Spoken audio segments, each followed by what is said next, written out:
ইনকলাব জিন্দাবাদ। তো হচ্ছে আমার একটা কবিতা আর কি, সেটা হচ্ছে এই কবিতাটার নাম হচ্ছে বলাকার খসে পড়া মুক্ত পালক। তো এই কবিতাটা আমি হচ্ছে এই ওসমান হাদিকে উৎসর্গ করলাম আর কি। কবিতাটা পড়ি আর কি। কবি হচ্ছে আমি নিজে, সৈয়দ মোহাম্মদ আবুল হোসেন আহমেদ। কবিতার নাম হচ্ছে বলাকার খসে পড়া মুক্ত পালক। আমি বলাকার খসে পড়া মুক্ত পালক, আমি বলাকার খসে পড়া মুক্ত পালক। উড়ছি এখন নিশ্চিন্তে কিছু না ভেবে, পবন আমায় যে দিক নিয়ে যাবে।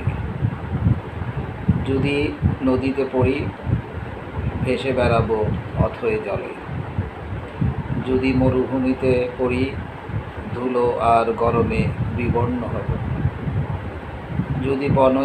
যদি বনে জঙ্গলে পড়ি তাহলে পথ হারা হয়ে দিশাহারা হব। যদি লেখকের হাতে পড়ি বইয়ের পাতায় থাকবো চিরকাল, যদি কিশোরীর হাতে পড়ি আমাকে তার সাজের উপমা বানাবে।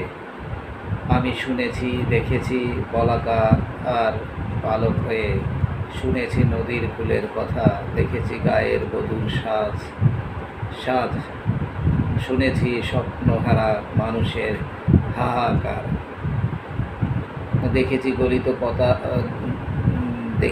গলিত পচা লাশ, শুনেছি ক্ষুধার্ত শিশুর কান্না, দেখেছি শকুনির ক্যানভাস, শুনেছি ধর্ষিতা যুবতীর দীর্ঘশ্বাস, দেখেছি দালাল লম্পটের অট্টালিকায় বসবাস, শুনেছি মিছিলের ডাক, দেখেছি দুর্নীতিবাজ নেতাদের গোপন আঘাত, শুনেছি মুক্ত বলাকার মৃত্যু চিৎকার, দেখেছি অশুভের জালে আটকে পড়া সভ্যতা।